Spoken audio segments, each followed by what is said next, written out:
ℂ𝕙𝕣𝕠𝕠𝕟 ℂ𝕙𝕣𝕠𝕠𝕠𝕠. Hi friends! Welcome back to my channel. I hope you're doing lovely today. We're gonna be doing something a little bit different. We're going to be reviewing, or rather, I'm gonna go through my story of concussion. I don't know how long this series will be because it's kind of ongoing because it still affects me today. the story starts in September 2019. Ooh. So I remember that school year, that was the beginning of my sophomore year in college. I go to the University of Southern California as a voice major. And anyone who knows me knows that there's usually something wrong with me. Usually some sort of illness. I used to get sick all the time when I was younger, and honestly, same still. Less so now that I don't see people on a daily basis. So there's that. But at that point, at my sophomore year, we were just a few weeks into school. We had started like August 15th or 17th. About a week or two in, I had already gotten sick to the point where I completely lost my voice. Like the first time in my entire life as a singer and someone who talks a lot, I've just been unable to use my voice completely, which spooked me real good. I was already like, oh great, this year's off to a really awesome start. Little did I know. So the week that I get better, that Friday, actually the night before, me and my roommates had a little bit of a fight. So we had stayed up really late trying to, regain the harmony, if you will. I was exhausted. I was just so tired. I thought I would be able to go through more of my day if I slept a little bit longer. So that's what I did. I'm getting ready to go to class. I got ready real cute that day. I was very pleased with myself. I was super happy in this beautiful butterfly dress, and I was wearing gorgeous heels. So I'm running to my master class that happens every Friday. We call it Vocal Forum. I'm like in quite a hurry, and I remember running down the stairs, not like running, but very quickly walking, like ticka-ticka-ticka-tee, like my usual kind of pace, but with heels, and down the stairs of my apartment building, which very cementy. There's no cushion there, let me tell you. On the last 4 steps, like the last flight, I miss part of the step with my shoe. I remember like thinking like, what? And then it was just a blur from there. I remember just thinking, oh, and just feeling the sensation of like flipping. I went head first, as far as I know. Very weird thinking about how it happened. It used to give me like such a headache to try to really think through it. I remember the sensation of flipping over. It didn't really hurt. I just remember feeling the impact. I remember landing here, like here, and then somewhere else. But I kind of lost consciousness, I think, at that point, because I woke up at the bottom of the stairs, facing the stairs, which was interesting, on my back. And someone saw this and were like, oh, are you okay? When I like came to, and I was like, what? That was weird. And then I got up and walked away. And I actually went to that class. As I was walking, I was like, oh, I'm real dizzy. I feel weird. It's like it didn't really register that I had fallen at all. I was walking along and I'm like, oh, my head hurts. I feel weird. And I look down at my legs and they're bleeding, and I'm like, oh. And I also have some blood peeking through like my sweater on my elbow because I think I hit that somewhere along the way down. And so I get to my destination, and at this point I realized, I think I fell down the stairs. I can't explain it, but it just didn't register that it was like an issue. It's like I didn't remember it really happened. So I text my mom because I'm starting to really not feel well. I go into Vocal Forum and I go up to the head of my department and my voice teacher, and I'm like, I fell down the stairs. I don't feel so good and I'm bleeding. I'm gonna go. Very cryptic message. And I walked home. I remember some people asking me if I was okay, like on the way back. I was really out of it. I don't know how long it took for me to get back. My roommate, I texted her that I thought I fell because I wasn't really sure. you know, she comes home from her class, finds me staring at the wall.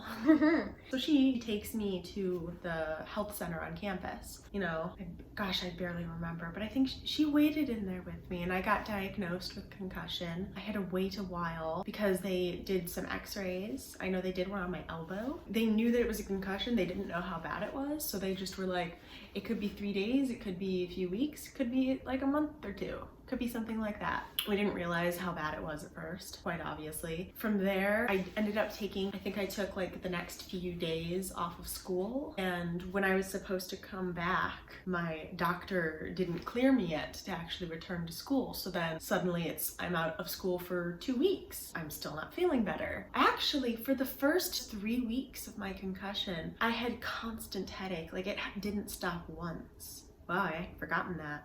Fun memory. Thanks for jogging that noggin. I was having migraine every single day. I was dizzy, nauseous, didn't really have focus, wasn't really able to read, wasn't really able to process things, would look at people and just like not really hear what they're saying, not really absorb. Like, it would go it's funny, some of this still happens now, but like on a little bit of a different scale, and I think it is different. We'll just say that my head has evolved. I remember being really tired all the time. I also remember I was previously diagnosed with depression and anxiety, and that like skyrocketed in this time. I was just so sad and miserable. And so when I do start to return to classes, which ends up being a little bit while later, like 3.5 weeks later, I'm still having a really hard time paying attention. I was extremely sensitive to noise and light, so I'd have to wear sunglasses everywhere I went, and I also had to wear earplugs because just the normal ambience of people talking was too much for me to handle. Just walking around would give me motion sickness.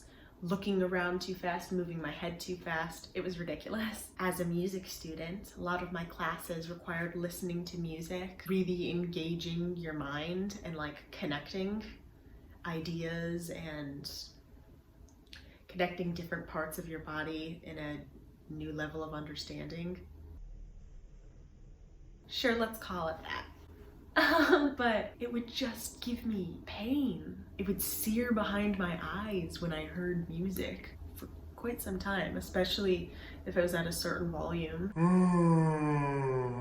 So I slowly but surely, I start tapering off from classes because I just never feel well enough. The depression and anxiety just snowballs. It gets so much worse with each class that I miss, but each time I do try to go to a class, I end up wiping myself out for the next few hours like completely, because I would need so much rest afterwards. It was like chasing myself around in a broken cycle. Like, I could never get enough rest, and then I could never get enough done in the time that I wasn't resting, and then I would just need more rest. So I'm starting to go like back to classes and stuff. I think about a month after I hit my head, I couldn't get up out of bed. I had one of the worst headaches I just have ever had. I was so confused, could just like slurring speech, not understanding things. My roommate took me to the ER, and so I got a CT scan, which came back clear. So I was diagnosed with post-concussive syndrome,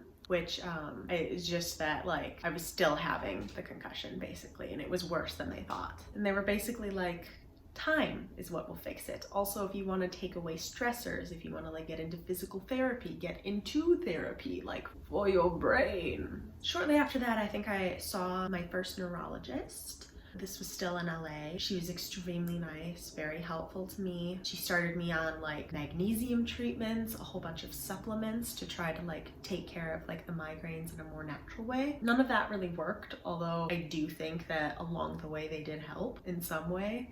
But I mean, I'm still having the problems, so there is an underlying issue at the heart of all of it.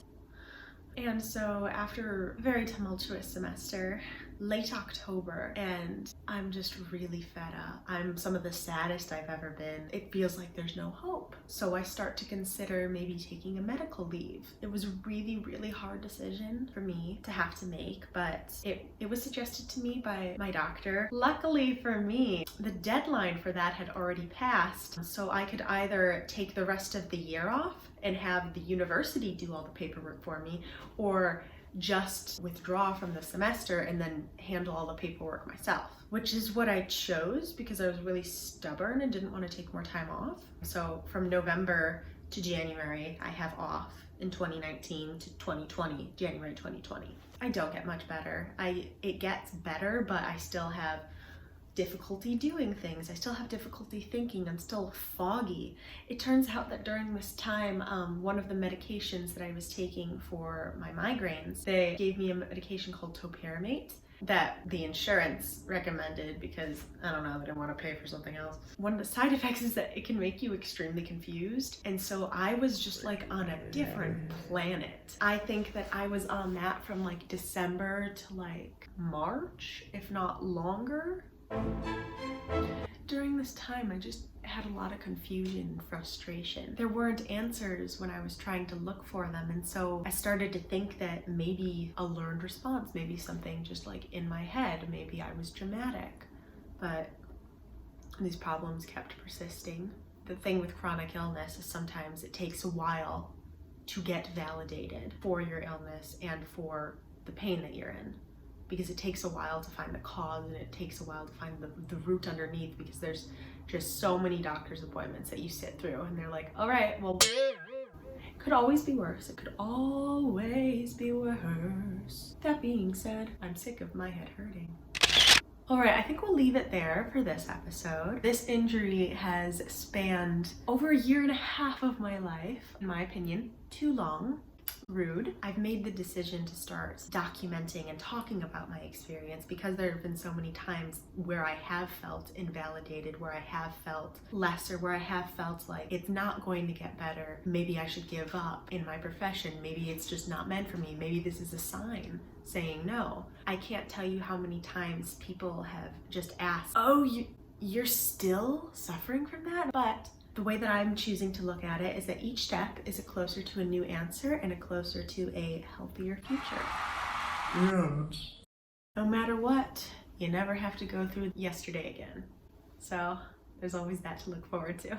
Alright. Thank you so much for watching, friends. I hope you enjoyed this video. A little bit more serious. Just a knibble. Next week, we will be back to our regular programming, and then I believe the following week we'll have another episode of my Concussion Chronicles. Oh, thank you so much for watching. I appreciate you. Toodles!